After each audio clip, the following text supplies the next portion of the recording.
এই দৃশ্য কিনা শেষে আমাকে দেখতে হলো, কিন্তু তবু আমার খুব জানতে ইচ্ছে করছে বাচ্চারা থলি ভর্তি মোহর অলংকার সব ছড়াতে ছড়াতে যাচ্ছে কেন, আর গোপালের হাত দুটোই বা ঘাট থেকে বেরিয়ে দুদিকে ঝুলছে কেন? মহারাজ, আর একটা ব্যাপার কি আপনি লক্ষ্য করেছেন? কি কি বলো তো? গোপালের দেহ কারা কাঁধে করে নিয়ে যাচ্ছে? হ্যাঁ হ্যাঁ, ওই তো মন্ত্রী, সেনাপতি, জ্যোতিষী আর পণ্ডিত।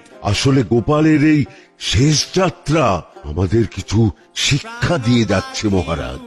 এই যে দেখুন, যারা গোপালকে সহ্য করতে পারত না, এখন তাদেরই কাঁধে গোপাল যাচ্ছে।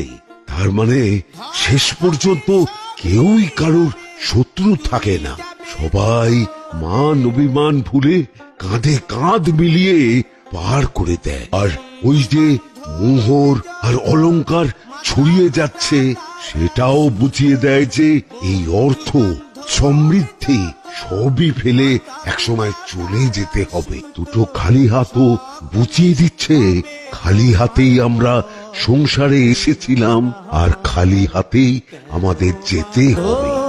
দালান ঘর